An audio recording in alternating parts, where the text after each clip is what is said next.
स्वागत है आपका टीआरएस इनसाइट्स के आज के प्रोग्राम में। मैं हूं आपके साथ नेहा सिंह। शेयर्स की बात अपनों के साथ हमें ज्वाइन कर लिया है, जैसा कि आप अपने स्क्रीन पर देख सकते हैं, मिस्टर अंशुल जैन ने, जो कि हेड ऑफ रिसर्च है लक्ष्मी श्री इन्वेस्टमेंट्स के। अंशुल जी, स्वागत है आपका आज के प्रोग्राम में। नमस्कार नमस्कार आपके सभी दर्शकों को। सवाल आ रहे हैं अंशुल जी, अब हम व्यूअर्स के सवालों को ले लेते हैं। नीरज गर्ग जी हैं, कह रहे हैं sir please medium term view बताइए। जो कि हमारे डायमंड मेंबर हैं, ये कह रहे हैं ट्रेंड पर इनको मीडियम टर्म व्यू चाहिए और इनकी जो बाय है वो 6400 की है। ट्रेंड जी। ट्रेंड में तो देखिए, मैं बार बार अगेन ट्रेंड और आइनॉक्स विंड का चार्ट लगभग सेम है। बाइंग क्लाइमेक्स के बाद पिटा, पुल बैक 62-70 तक आनी थी, ट्रेंड में 62-70 तक आया और वहीं से खराब रिजल्ट की वजह से, खराब बिजनेस अपडेट की वजह से गैप डाउन खुला था। तो स्टॉक में pull back here and there आपको मिल सकती है 5700 से 5900 के बीच में। बट ओवरऑल ये स्टॉक मेरे को 4196 आते हुए दिख रहा है, तो I am not very bullish on this stock. All right, 4196 आपको आता हुआ दिख रहा है stock. You are not very bullish about trend. Policy Bazaar को लेकर आप कैसा व्यू रखते हैं? इनकी जो बाइंग है वो है 2135 पर।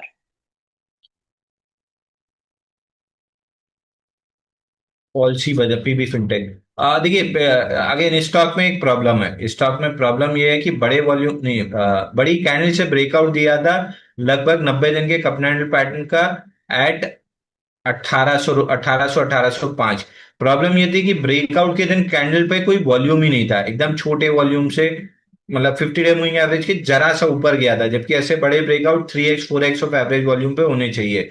वही रीजन था कि उसके बाद स्टॉक कंप्लीट कंसोलिडेशन में है और इवेंचुअली अगर एक आध हफ्ते में इसमें ब्रेकआउट नहीं आया तो फिर ये अपने वजन से गिरने लगेगा। लॉन्ग्स जो अब तक अनपेड लॉन्ग्स हैं वो अपनी पोजीशन एग्जिट करना स्टार्ट करेंगे, तो सेलिंग प्रेशर आएगा स्टॉक में। अगर लेना ही है तो कम से कम 1925 निकलने का वेट कीजिए, अभी तो बाई नहीं बनता है। ऑलराइट, अभी बाइक नहीं बनता है, 1925 का भी वेट कीजिए। टेक्सरेल इन्होंने परचेज किया है नीरज गर्ग जी ने 193 के रेट पर। तो टेक्सरेल पर इनको आगे क्या व्यू रखना चाहिए और किस तरीके से अब इनको इन्वेस्ट करना चाहिए? टैक्स रेल में सर देखेंगे तो, सॉरी मैम, टैक्स रेल में अगर देखेंगे तो इनके रिजल्ट थोड़े से ठीक आए थे, लेकिन उसके बाद करंट क्वार्टर का रिजल्ट जब खराब आया उसके बाद स्टॉक में एकदम से मतलब बाउंस बैक बना। तो खराब न्यूज को इसने पॉजिटिवली लिया, लेकिन उसके बाद जो फेलियर आया स्विंग हाई 185 का, वहां से लॉन्ग लिक्विडेशन का पहला टारगेट बनता है 156। और अगर ये स्टॉक 154 156 जोन प्रोटेक्ट नहीं कर पाया तो सीधा सीधा 110 रुपए का टारगेट खुलते हुए दिख रहा है। मैं इन सारे रेलवे स्टॉक्स पे लगभग एक सवा साल से एक्सट्रीमली बेरिश हूँ। ऑल राइट, एक्सट्रीमली बेरिश है आप इन रेलवे स्टॉक्स पर सवा साल से। आलमगीर जी हैं, कह रहे हैं मेरे पास नेल्को के 100 शेयर हैं और जो कि मेरा प्राइस है 912।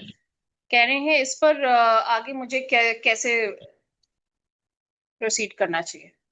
नेल्को, देखिए नेल्को में अगेन ऊपर में पुल बैक खत्म हुआ और वहीं से फेलियर आया, जबकि पुल बैक को 1222 तक जाना चाहिए। बट ये लोअर हाई बना के 1161 से ही फिसल गया। अब फिलहाल तो जो एक इमीडिएट सपोर्ट था 895 का, उसको 2 दिन से टच कर रहा है। बाउंस बैक मिल सकती है, बट नेक्स्ट राउंड में जब भी 880 तोड़ेगा सीधा सीधा 721 रुपए का टारगेट दिख रहा है, तो स्टॉक से एग्जिट कर लेना ज्यादा बेटर है।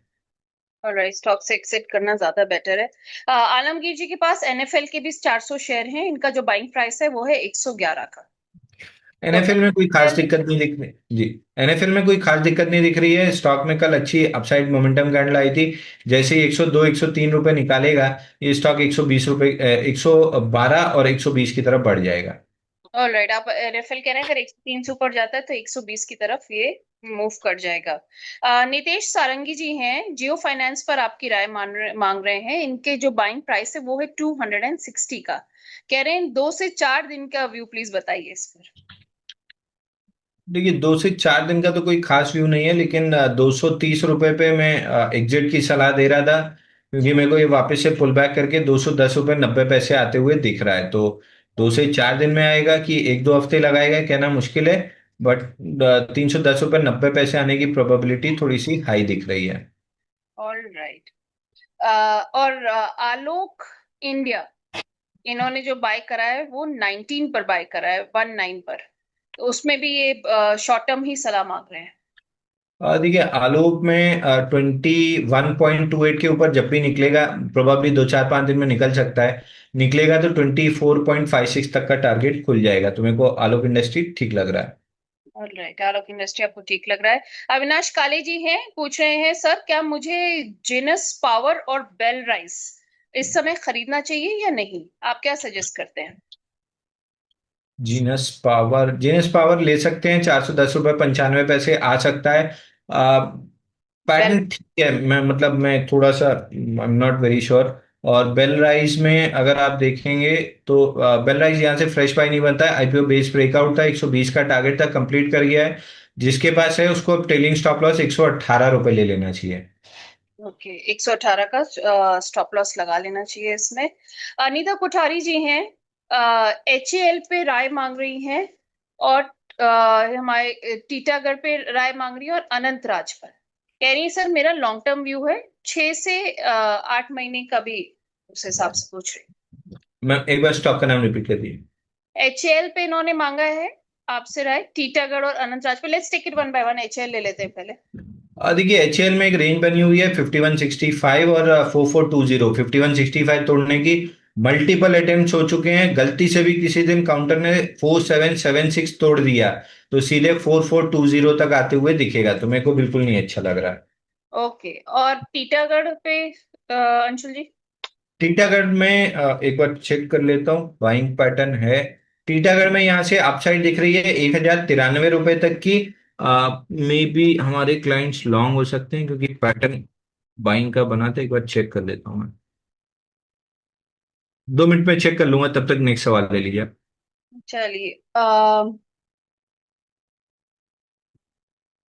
6 से 8 महीने के लिए कोई स्टॉक जो पोर्टफोलियो में रखना चाहिए, वो आपके हिसाब से कौन सा होगा? यही अनीता कोठारी जी भी पूछ रही हैं, जो कि हमारी डायमंड मेंबर है। ठीक है। देखिए 6 से 8 महीने के लिए अगर आप लेना चाह रहे हैं तो पीपीएल फार्मा में वापस जान लौटी है, पीपीएल फार्मा ले सकते हैं। जेएसडब्ल्यू इंफ्रा आप लेके चल सकते हैं। कुछ हद तक टेक्सटाइल स्टॉक्स ठीक लग रहे हैं, बट अगेन जब उनमें ब्रेकआउट आएगा तब हम डिस्कस करेंगे। अभी के लिए पीपीएल फार्मा आप देख सकते हैं और जेएसडब्ल्यू इंफ्रा देख सकते हैं, दोनों ठीक लग रहे हैं। तीसरा अदानी पावर, मेरा अदानी ग्रुप पे बहुत हाई कन्विक्शन है। अदानी पावर चलना चाहिए। अदानी ग्रीन मेरे पर्सनल पोर्टफोलियो में है तो उस पर डिस्कशन नहीं कर पाएंगे। बट एटीजीएल, ये दो काउंटर, अदानी पावर और एटीजीएल जेएसडब्ल्यू इंफ्रा, ये 3 स्टॉक्स मेरी टॉप प्रायोरिटी लिस्ट में। चौथे नंबर पे पीपीएल फार्मा आएगा। चलिए, 4 तो हो गए। निशान जी हैं, कह रहे हैं गुड इवनिंग अंशुल सर, मेरे पास ट्यूब इन्वेस्टमेंट के शेयर हैं और मेरा बाइंग प्राइस है 3014 का।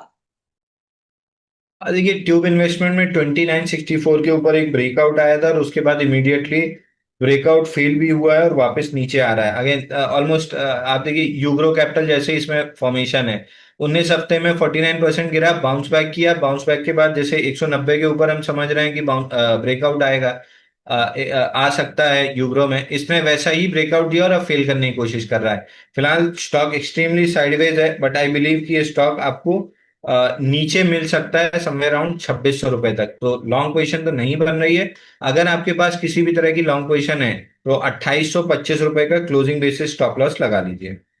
राइट है, 2825 रुपए का क्लोजिंग बेसिस स्टॉप लॉस लगा सकते हैं। डांडा पानी मांडा जी हैं, टाटा टेक्नोलॉजीज के बारे में पूछ रहे हैं कि आप सर सजेस्ट कर दीजिए इसमें इन्वेस्ट करना चाहिए या नहीं।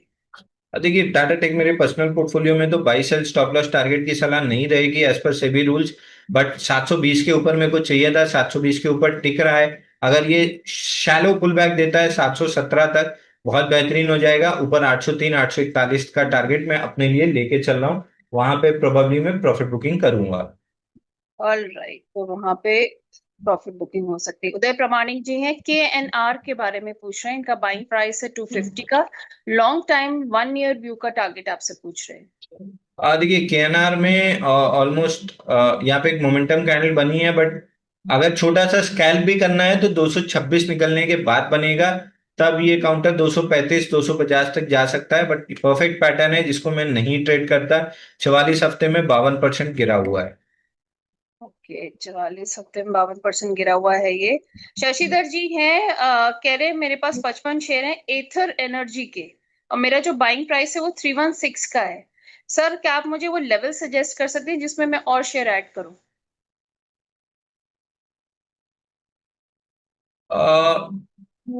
देखिए, एथर एथर एनर्जी में अभी ऐड नहीं करना चाहिए। आईपीओ बेस बहुत अच्छा नहीं बना है, और जो बना भी था मतलब खराब खराब पैटर्न बना था, उसका ब्रेकआउट भी फेल हो रहा है। तो अभी एथर एनर्जी में बाई नहीं बनता है, कंप्लीटली अवॉइड कर दीजिए स्टॉक को।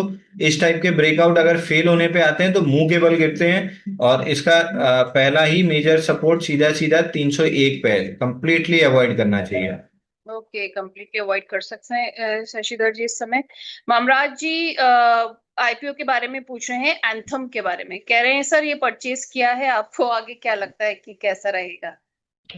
ये जो आईपीओ आया है नया, हाँ, एंथम। देखिए इसका देखिए जहां भी ओएफएस 25% से ज्यादा होता है, मेरे को बहुत स्केप्टिकल होता है, अनलेस मैनेजमेंट आके बहुत क्लियरली ये बता दे कि कौन बेच रहा है, क्यों बेच रहा है। ये चीज अगर क्लियर होती है तो फिर भी मैं एक बार सब्सक्राइब की सलाह दे देता हूँ। इसमें हमने लिस्टिंग गेन के लिए सब्सक्राइब की सलाह इसलिए दी है कि ग्रे मार्केट प्रीमियम बहुत अच्छा दिख रहा था, तो एटलीस्ट लिस्टिंग गेन के लिए आप सब्सक्राइब कर सकते हैं। लिस्टिंग होने के बाद सिंपल पैटर्न है, 3 से 5 दिन में अपना जूस निकालिए, उसके बाद आईपीओ बेस बनने का वेट कीजिए। तो अगर आपने लगा दिया और आपको मिल गया है लिस्टिंग के दिन, मतलब एक ट्रेलिंग स्टॉप लॉस लेके अगर मोमेंटम प्ले करना हो तो ठीक है, नहीं अगर 100 सवा 100 रुपये ऊपर खुलता है तो तुरंत बुक कर लेना चाहिए। All right.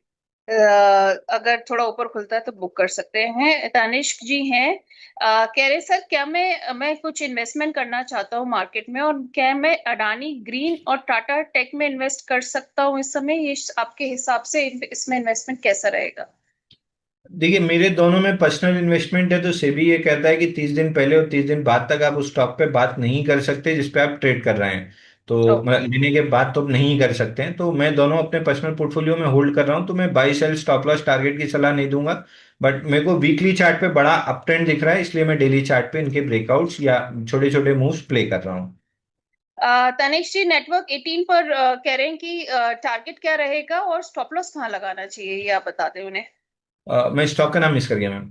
नेटवर्क 18 सर, जिसकी अभी हम बात कर नेटवर्क रहे 18, देखिए स्टैंडर्ड स्टैंडर्ड डिस्क्लेमर, सुबह 60 रुपए 80 पैसे में बाई दिया था, 58 50 पे देना था, लेकिन जब तक नोटिस किया थोड़ा लेट हो गया था। 60 80 पे बाई दिया था, 7.5 8% ऊपर का टारगेट था, लगभग हो भी गया है। लेकिन बहुत लोगों ने बुक नहीं किया है, क्योंकि ऊपर में 77.45 जाते हुए दिख रहा है। तो अब यहाँ से 2 4 5 दिन की कंसोलिडेशन फिर हो सकती है, उसके बाद चलेगा। तो ओवरऑल जो ब्रेकआउट है उसका टारगेट 77 45 दिख रहा है। रिजल्ट की वजह से चला है स्टॉक, पिछले 5 क्वार्टर के रिजल्ट मेरे को दिख रहे हैं जिसमें से 4 लॉस मेकिंग था, और ये जून क्वार्टर में पॉजिटिव रिजल्ट आया है। 1 रुपए ईपीएस ग्रोथ, मतलब 1 रुपए ईपीएस पॉजिटिव है, 198% ईपीएस ग्रोथ है। तो स्टॉक में फंडामेंटल भी सुधर रहा है और टेक्निकली भी अच्छा लग रहा है। ओके जी, ऐसे कोई स्टॉक्स आप बताइए जिनका आप नाम लेना पसंद करेंगे इस वक्त। देखिए, मैं अभी भी अदानी ग्रुप्स पे बहुत बुलिश हूँ। और दूसरा एक चीज है कि पिछले 3 दिन से मैं मार्केट पे बुलिश था। मैंने टेगा इंडस्ट्री बाय दिया, समी होटल बाय दिया, आरती ड्रग बाय दिया, पीपीएल फार्मा बाय दिया, गॉडफ्रे फिलिप्स दिया, एबीडीएल दिया, रैलिस दिया, आज नेटवर्क 18 दिया। लगभग सब में 7 8% का टारगेट हिट हुआ है। और सीएनएक्स मिड कैप 100 जो है, वो आके खड़ा है अपने मेजर रेजिस्टेंस के पास 60,000 पे। यहाँ पे आपको एक चीज समझना बहुत जरूरी है, मिड कैप स्मॉल कैप के लिए मेक और ब्रेक लेवल है।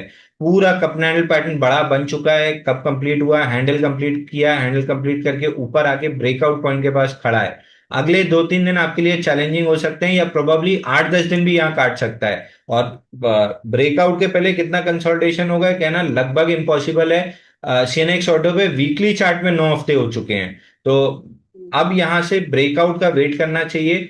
60,000 के ऊपर जब टिकने लगे सीएनएक्स मिड कैप, आप आउटराइट जाके mid cap small caps play कीजिएगा, आपको बड़ी तेजी मिलेगी, क्योंकि लगभग 10,000 से 14,000 पॉइंट अपसाइड का ब्रेकआउट बनेगा।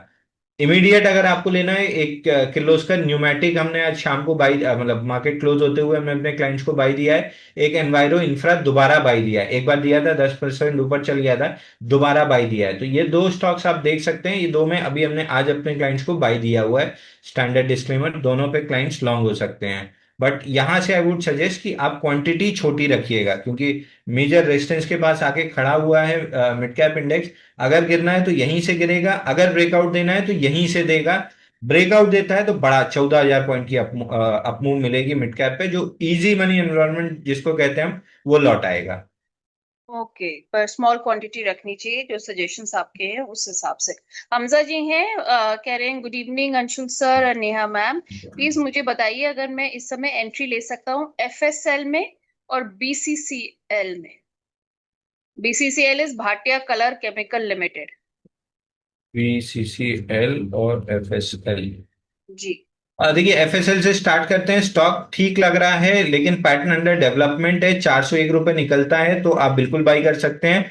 उसके बाद तेजी डेवलप होगी तो ये 460-70 तक जा सकता है। 400 के पहले प्रिएम्प्टिव बाई करने की कोशिश मत कीजिएगा, क्योंकि अगर यहां से ये पुल बैक डीपर गया तो 291 तक भी जा सकता है। 330 320 और 291 के बीच में मेजर सपोर्ट है। तो पुल बैक को प्रियम्प्ट मत की मतलब पुल बैक में प्रियम्प्टिव बाई मत कीजिए। 400 के ब्रेकआउट के बाद ही बाई कीजिए। बीसीसीएल में अगेन आई वुड नॉट, मतलब मैं इस स्टॉक पे बात करना नहीं पसंद करूंगा। एक तो मेरे को मार्केट कैप भी नहीं दिख रहा है, यानी बहुत कम होगा। दूसरा, स्टॉक क्लियरली पंप होते हुए 63 रुपए से 350 रुपए आ चुका है। मैं इस स्टॉक पे नहीं सलाह दूंगा। ओके, तो स्टॉक पर आपकी सलाह नहीं है। संगीता जैन जी हैं, कह रही हैं सर आरसीएफ में क्या करना चाहिए इस वक्त, प्लीज मुझे सजेस्ट कीजिए। देखिए, आरसीएफ में नीचे 148 की 148 150 के सपोर्ट जोन से बाउंस बैक दे रहा है, और ये बाउंस बैक 161.50 तक इस काउंटर को ले जा सकता है। 161.50 के ऊपर अगर ब्रेकआउट मिलता है तो फिर स्टॉक 176.40 तक जा सकता है। एनएफएल और ये दोनों हमको काफी अच्छे लग रहे हैं। ऑल राइट, तो ये दोनों आपको एनएफएल और सिर्फ सही लग रहे हैं इस वक्त। अंशुल जी, आज आप हमारे साथ जुड़े, आपने हमारे व्यूअर्स के इतने सारे सवालों के जवाब दिए, इसके लिए आपका बहुत बहुत शुक्रिया। और अगले वेंसडे को भी आप हमारे व्यूअर्स को के लिए अपनी एक्सपर्ट एडवाइस रेडी रखिएगा। जरूर जरूर madam, thank you. Disclaimer Anshul ji. देखिए, टाटा टेक और अदानी ग्रीन मेरे पर्सनल पोर्टफोलियो में है। बाकी किर्लोस्कर न्यूमेटिक और एनवायरो इंफ्रा जो अभी बताया हमने, ये दोनों आज दोपहर को हमने अपने क्लाइंट्स को बाई दिया हुआ है। तो क्लाइंट्स इसमें लॉन्ग हो सकते हैं। अगेन वही 7-8% का मेरा टारगेट का प्ले रहता है कि पूरे एक साल की एफडी का पैसा अगर एक आध हफ्ते 10 दिन में स्टॉक दे दे तो बहुत बेहतरीन है। तो ये दोनों क्लाइंट्स के पास लॉन्ग हो सकते हैं। बाकी स्टॉक्स भी जो डिस्कस किए हैं, कहीं ना कहीं क्लाइंट्स के पोर्टफोलियो में हो सकते हैं। अंशुल जी, आपका कीमती वक्त लेने के लिए मैं आपका शुक्रिया अदा करूंगी फिर से। Thank you so much for joining us today. धन्यवाद। And thank you to all my viewers for being part of the show. आप हमारे शो का हिस्सा बने हैं, और इसके लिए बहुत बहुत शुक्रिया। और अगर आपके कोई भी सजेशन है, हमें कमेंट बॉक्स में जरूर बताइए। Thank you for watching. नमस्कार।